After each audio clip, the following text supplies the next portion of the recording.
Welcome everybody. For those of you who are discerning, I'm not Priyananda. But I'm going to just, we're going to salute the three jewels together, and then I'll lead through just a very short meditation to help us arrive here. So if you'll follow me in call and response, we could just show our respects to the three jewels.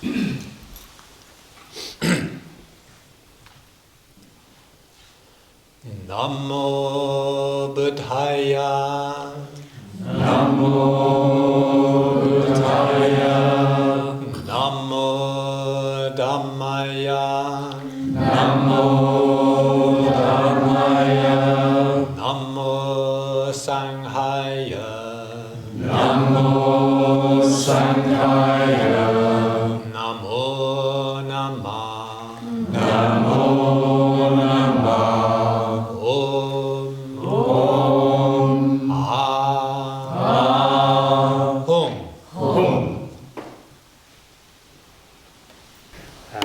So I'll just say a few words about Priyananda. Many of you know Priyananda.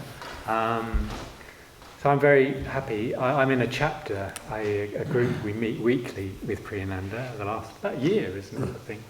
And I've known Priyananda in a way in the periphery for a while, but it's really been very good to just get to know him and meet on a weekly basis. It's very, very good to be with. And I think it's great, I really appreciate him taking up the title of this talk.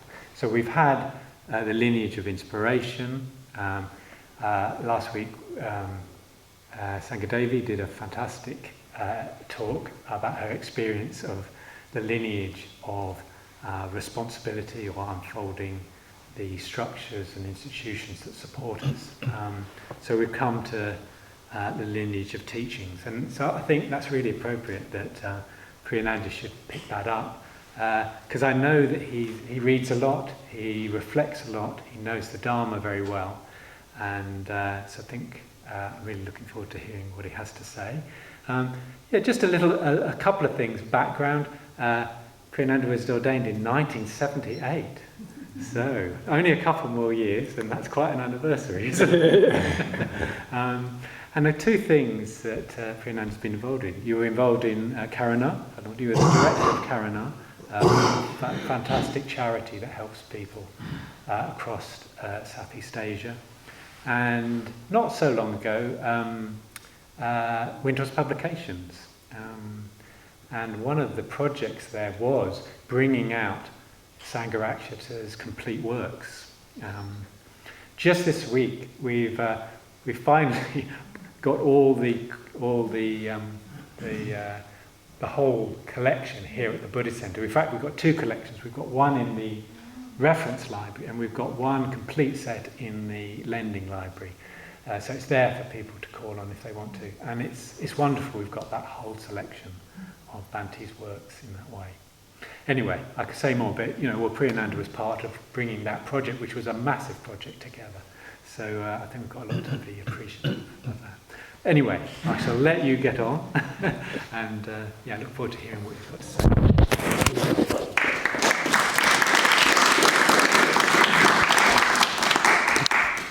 You can just leave that on the table.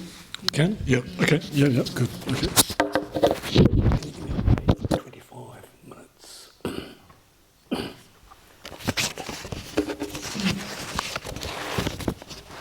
Or you? It's going to be me. I haven't done a lot. Okay. Good.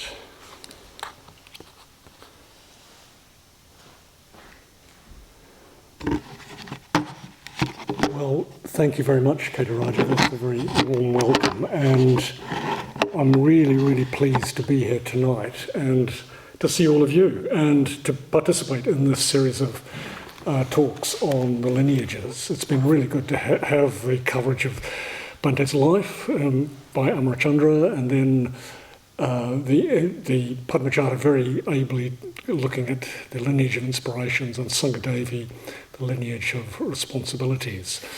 So I'm really going to be covering the lineage of teachings in just under 3 headings. I hope to keep to our time, but I may need to curtail. We'll see how we go. So the 3 topics are how I encountered the teachings, what is a lineage, and what are these teachings. Okay? So, just to then begin with the beginnings, yes, I came along to my first meditation class in Auckland on a hot summer's night in November 1974, and I just finished my final university exams, and I was very keen to learn about meditation and Buddhism. On that first night, the class teacher announced that the founder of the organisation, the Friends of the Western Buddhist Order, would be visiting New Zealand in a couple of weeks. I got to know he was known as Sangharakshita or Bhante. And in a couple of weeks, duly, according to the announcement, Bhante turned up. He came to the class. And he looked almost exactly like he does in this colour image here that you've got in the centre of the shrine. Actually, the image that it's taken from is a black and white image, and he was actually sitting, the real image, the photo, black and white photo, was taken by the New Zealand Women's Weekly. And it was an article, a very good article about Bhante that appeared in January 1975. It was the major publication of the day in New Zealand, the most popular publication. That's how he looked, and there he was. And believe it or not, my first impressions of Bhante was that he seemed very normal. We all looked like that. Everyone in the centre had long hair, pretty much, everyone, virtually. And most of us wore unusual clothes of different colours. But the main difference was that he was in the older age group. Most of us coming to the centre, the majority, the bigger majority, were in their 20s. Yeah? And he was 49 when that photo was taken. The colour image, by the way, is an acrylic, an oil painting, bigger oil painting that's taken from the black and white image. He did seem normal, but there was something special about him. For me, it was, in retrospect, it was his authenticity, his sincerity. He seemed to sort of emanate what he believed and what he taught, what he talked about. Over the next 4 months that Bhante was in New Zealand, I saw him 6 or 7 more times at the centre, on a couple of retreats, and at a public venue in uptown Auckland, actually in one of the venues in the Auckland Town Hall. And it was these 3 public talks in Auckland that really stood out for me. From the first talk, The Ideal of Enlightenment, there was for me this strong affirmation that enlightenment or awakening was possible, that enlightenment is a real ideal for myself and for everybody in the modern world. And this is what Bhante had to say in that talk that inspired me. Nowadays, we have to recognise that many people are sceptical about ideals, and especially so perhaps about spiritual ideals, about the possibility of transforming the ideal into the real. Buddhism, however, is not sceptical. It has faith in the ideal, faith in the spiritual ideal, faith in the ideal of human enlightenment. And it has faith in the ideal because it has faith in humanity, in the creative potential of humanity. Unquote. So in that and other teachings that in those 4 months I felt I had met my teacher. I had been raised in a Catholic family, and in my childhood and for most of my teens I considered myself a firm believer. I was a firm believer. However, around the age of 17 I had something of a spiritual crisis. I was deeply disillusioned and I lost my faith in Catholicism, Christianity, and I left the church. I think it was an existential thing. I just couldn't make sense, not here, but here and in my guts. I couldn't make sense of pain and why there was such pain for myself and for others in the world, but also how to make sense also of the moments of bliss and wonder that I experienced at that time in my adolescence. it was equally the question of how do I make sense of pain? What do I do with this pain? What do I do with this bliss? The two. And that was what I came along to the centre with.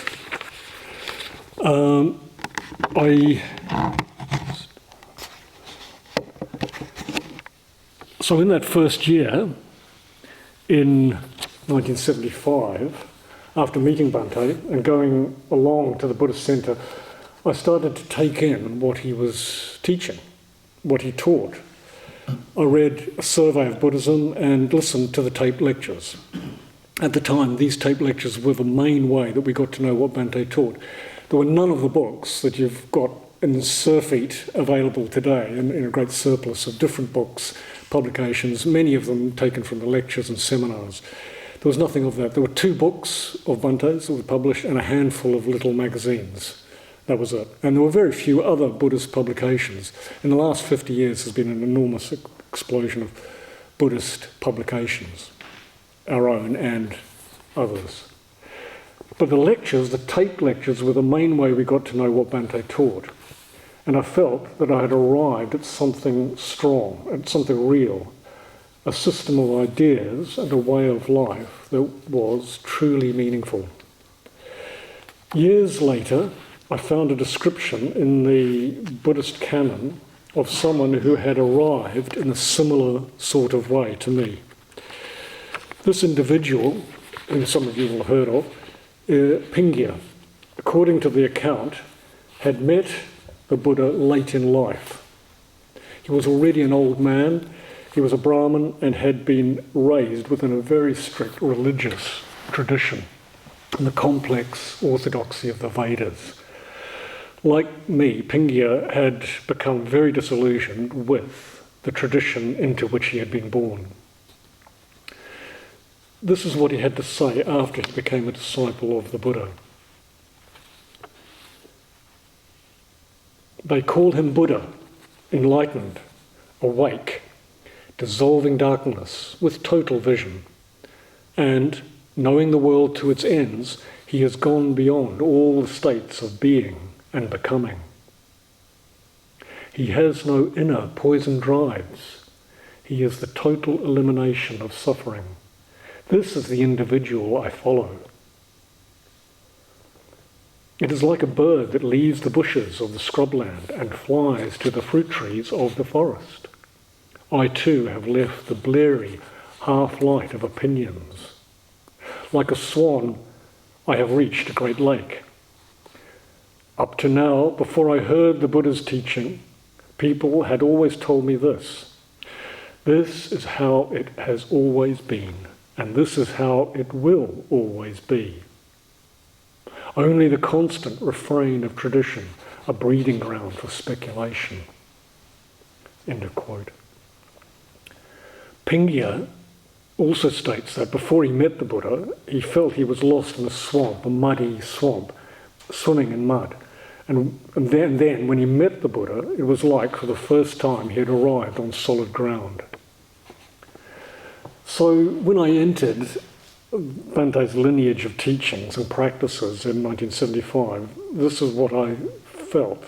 It came strongly with the sense that, like Pingya, I had arrived on firm ground. I'd found something real. I had left the arid scrubland and found myself in a rich and fertile forest. This was the newborn lineage, it had only been going 6 or 7 years, of the FWBO, as it was now, as it was then, and it's now the Triratna Buddhist community. So that's how I encountered the lineage. I just want to say 3 things about lineage itself before I look at the teachings. Lineage is something that when we're talking about it, Bhante himself emphasised that it was a new tradition or lineage. I think we need to bear that in mind. Triratna was a new tradition or lineage. Not some continuity with a particular Asian Buddhist tradition or lineage, Tibetan, Theravadan or otherwise. He says this quite clearly and said it a couple of times, a number of times. Actually, this founding of new traditions or new lineages is not an unusual thing in Buddhist history. It happens continuously. There are broadly two ways that this happens, and you only have to really read some of the history to see this. Either a particular lineage in one culture or nation decays and then has to be completely renewed or refounded. Or, secondly, Buddhism moves to a new culture or nation state, and in both cases, in the history of Buddhism in Asia at least, new lineages were founded in both instances. So there's the two ways, the recreation after decay and creation due to a move to a new home, going to a new place. In our case, in Buddhism coming to the West and Triratna, both things have occurred. Sangharakshita was working with some aspects of the Asian Buddhist tradition that had decayed. So he recognised the need to start from afresh. He himself had been ordained into a Theravadan ordination lineage, and he accepted the deep basic tenets of the canonical schools of the Theravada. But he realised that also in its homelands, the Theravada was decayed, at least at the time that he was in India, living in India. And he was also getting something started, secondly, he was getting something started in a different culture, the contemporary Western culture of the mid-20th century, with all its own history, its own spiritual traditions, and so on. The second point to make about lineage is that the whole lineage of Buddhism comes from the Buddha. It may be saying the obvious, but if we see the whole of Buddhism as a growing and living thing, like a tree, you could imagine a very, very big tree, something like an English oak or beech, but very, very big, with a very big trunk. The root and main trunk of this tree is the Buddha, always there and always renewing the life of the whole tradition.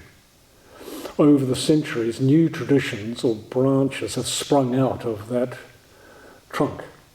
Perhaps a branch dies and falls away, and a new branch needs to grow in its place. Or perhaps an entirely new branch is birthed and comes out. Bhante was very aware that he was starting a new tradition, aware of the task before him, and he knew it was necessary to do this. At the same time, he knew that he had to go back to the root, to the main trunk, to the Buddha. And it was something that he wrote about and discussed. It was not his lineage per se. It wasn't about him. He was passing on the lineage of the Buddha. He pointed back to the Buddha. The third and last point about lineage is that when he spoke of lineages, he said, when he spoke of the four lineages that we're discussing this month, when he spoke of them, he said that this meant, quote, and I quote, that order members should study and pass on what he had taught and evolve new teachings on that basis, unquote. We need to note the phrasing here, and particularly perhaps order members, but if you're aspiring to be a member of the order, you need to note the phrasing. First, he says that, quote, order members should study, unquote. In other words, they need to be faithful to what he has taught. They need to align with the branch, truly, not with some other branch, not with another branch, or with another tree entirely. Yeah? On the basis of that deep study and assimilation, and once you've done that as an individual, then as an order member you can pass on, quote, pass on what he, Sangharakshita, had taught and evolve new teachings on that basis. And I think the word evolve is quite useful here, and we need to reflect on that. Once you know and understand, then something will come out of that deep knowing and understanding. You help the teaching to evolve. And this evolution, in case you haven't already noticed, has already happened. It was certainly happening in Bante's own lifetime. A number of people, many of whom you will know, who were developing, taking forward what he had already communicated and helping it to evolve, to go further, to restate what he had already stated it. And I'm sure many of you will know Vasantra, for example. You will know Vasantra and Vajradevi, who have both worked here and lived here in Cambridge. And I think they're two examples of a group of order members who in the last so many years have taken the teachings forward. They've helped it evolve because they themselves have been true to the root, true to the trunk of the tree. Yes? Just as the branch, it only grows if it feeds on its base, on the trunk. So that's what we need to do. Okay, so enough on lineage. It's something perhaps to talk about later, if you want to, in the groups, about what the nature of lineage is. But just to go on, the last part of the talk is to talk about the teachings. Okay, so I just thought I'd open it out to the floor. It would be quite fun and interesting to find out, well, what do you consider the teachings of Sangharakshita? Yeah, just maybe a word or a phrase. I'd like to just hear from people here. The centrality of going for refuge. Going for refuge. Yeah, good. Okay. Yep. The filtering down of the White Lotus Sutra. Say again? The filtering down of the White Lotus Sutra in a way we can understand it. Filtering it down, just for the benefit of the recording, filtering down the White Lotus Sutra so that we can understand it. Right, yep. Well, from that, the development of bringing out key texts, really sort of unpacking them so we can understand. So part of that is, say, Mitra study, where we can engage with Mitra study, so all those texts. Yeah, all the texts. So engaging in it, particularly through Mitra study. Yeah. He's a great translator. A great translator. Yeah. Okay.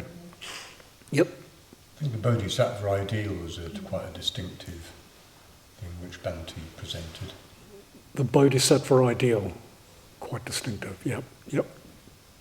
System of practice. Sorry? System of practice. A system of practice. Yep. True individual. The true individual. The true individual. Yeah. Effective going for refuge. Effective going for refuge. Yes. Yeah. The importance of spiritual friendship. The importance of spiritual friendship. Well, great. Thank you very much. I'm sure we could go on for another 5 or 10 minutes, but The arts. yeah. Bringing the arts as a way of communicating. The arts as a way of communicating. Yeah. Now, we could give a dozen talks, half a dozen talks just on those alone. But I didn't have any plants in the audience, but I have come up with my own list. This is, the things that struck me in the first 3 to 5 years, the things that really came home for me, and I've come up with 3, but I think they not only are the things that struck me, but they also hang together quite well, quite systematically. So these are the 3. You can use them if you're new to Tree Ratna. You can use them as something a little bit of a guide. But even if you're an old hand, you may find it useful to sort of see how they fit together. The 3 are conditionality, going for refuge, and the Bodhisattva ideal. I've given a contemporary and interpretive statement about them as well. Conditionality is the nature of existence. That's what Bhante in a number of contexts talked about it as. Conditionality is, of course, praticca samutpada in the Pali. Going for refuge, again, one of my plants in the audience mentioned that, so that's good. Commitment to realising that nature. Bhante used the word commitment as a contemporary term for going for refuge. And lastly, the Bodhisattva ideal, awakened compassion for all life. So, how do they? Where do we get these, and how do they come together? So, certainly, Sangharakshita put conditionality first and foremost in his writings, and particularly in A Survey of Buddhism, but in a number of other places. And it was this sort of revelation and reading it, being knocked off my feet and reading it in a survey of Buddhism and just thinking, wow, this really is getting to the heart of Buddhism. And this is how he stated it in the survey of Buddhism. This being, that becomes, from the arising of this, that arises. This not being, that does not become. From the non-arising of this, that does not arise. Sangharakshita says that this is the essential truth, or Buddhism in a nutshell. Crucially, we need to understand that this is a conceptual formulation of the Buddha's awakening. This is absolutely crucial, and certainly he emphasises this, Sangharakshita emphasises this. It's a conceptual formulation. The nearest he could get, the Buddha could get, to words, to concepts of his own awakening. If you're doing a little diagram, you'd have like the Buddha here and a line going out, which is his desire to communicate. He wanted to communicate, but he was communicating from experience to us. And in order to do that, he had to use conceptual formulations. We have to follow that line back. We have to go from the concepts back to him, to his experience. Yep. The Buddha did hesitate to teach.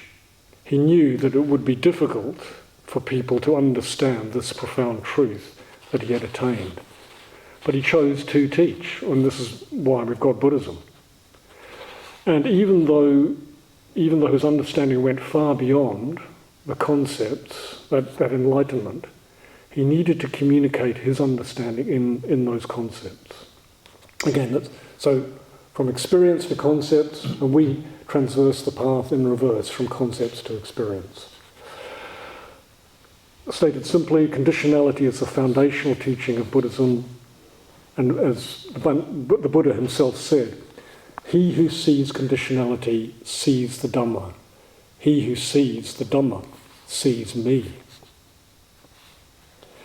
And deeper than this, Bhante also elaborated further on the concept of conditionality. He stated that the Buddha communicated two trends, a cyclical and a spiral trend. The first, the cyclical trend, is a swing between pairs of opposites. In direct experience, its independence upon pleasure arises pain, independence upon gain arises loss, and so on.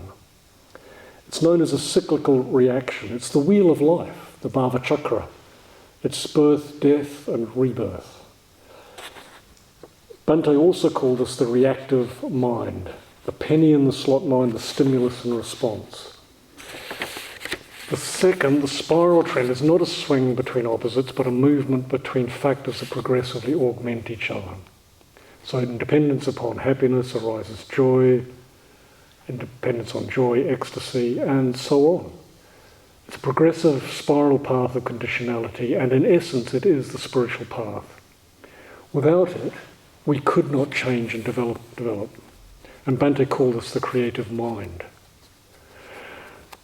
Crucially, it is possible to, as it were, step off the wheel and step onto the spiral. It is possible to escape the endless round and tread the path that ultimately leads to awakening. And we do this by focusing on the gap between feeling and reaction, between Vedana and Trishna.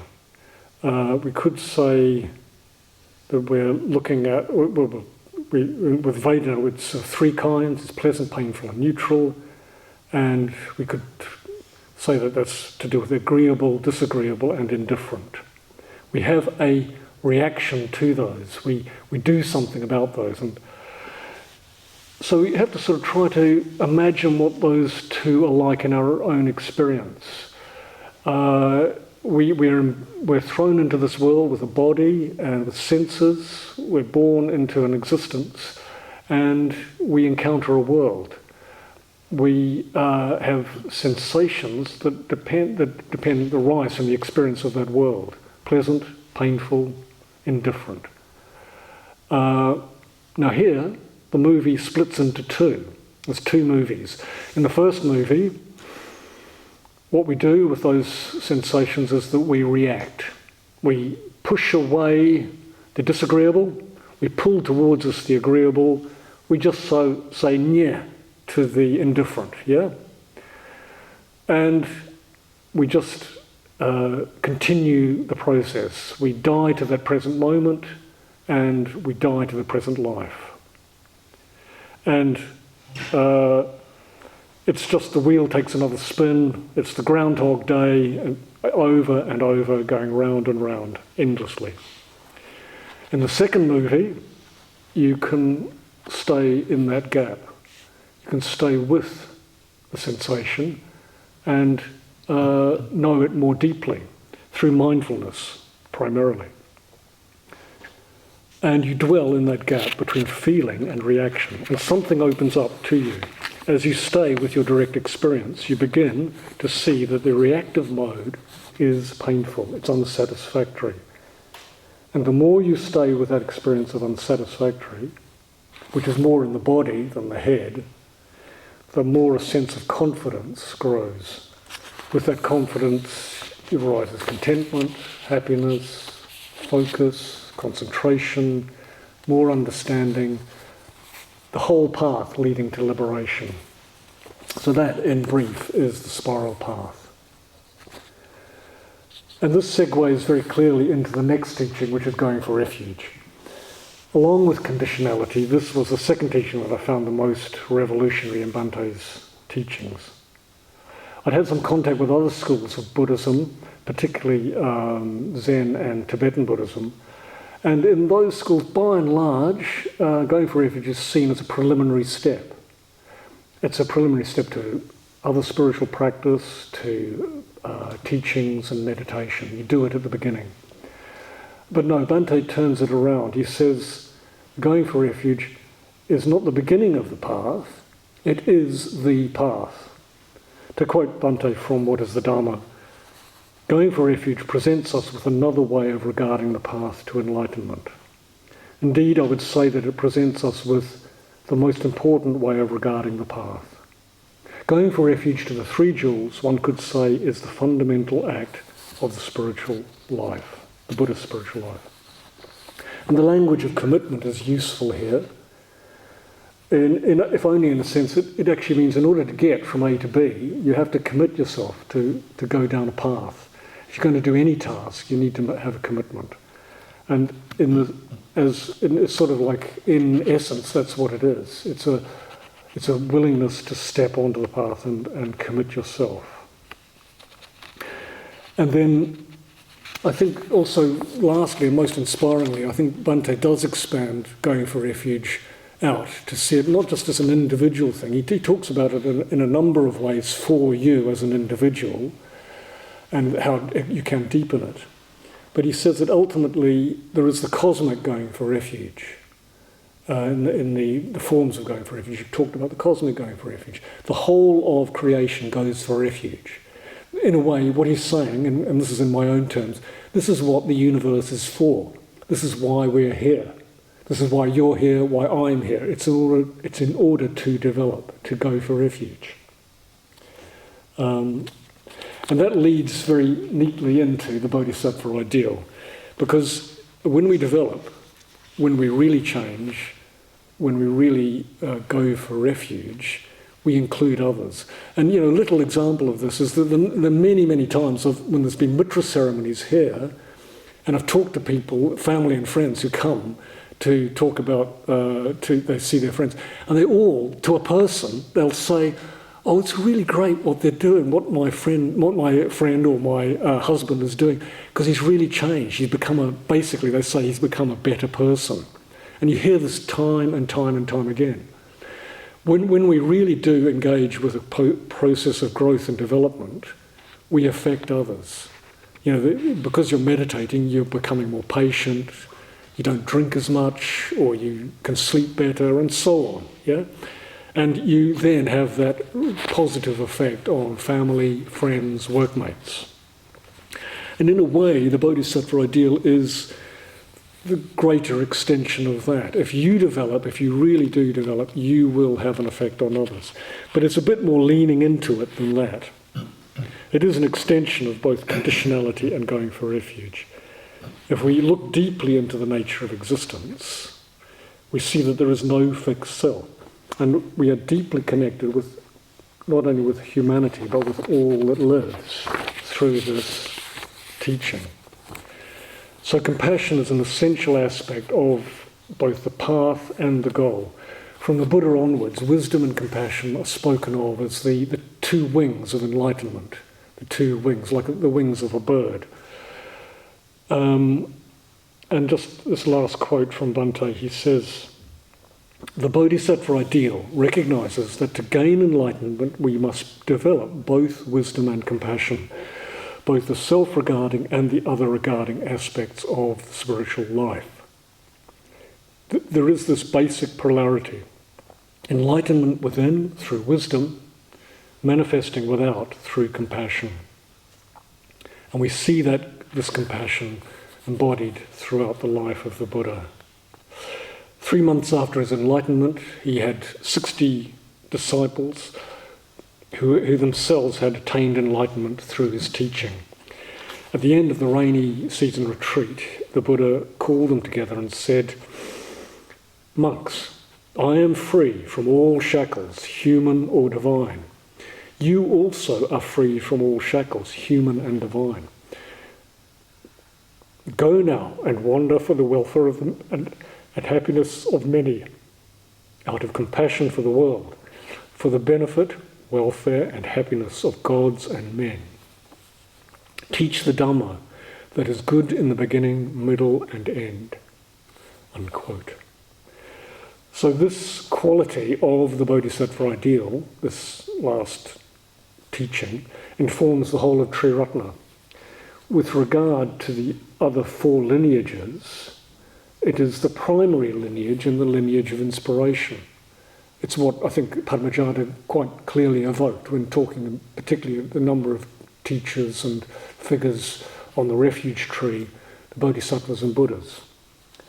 And it also deeply informs our lineage of inspiration, of responsibility that Sangadevi evoked. Without this invoking of compassion, this holding up of compassion, we would not be engaged in what we're doing in the same sort of way. Bhante has put it first and foremost. And all 3 of these aspects, conditionality, commitment and compassion, are developed by the lineage of practices. And it's about that we'll hear next week. Thank you.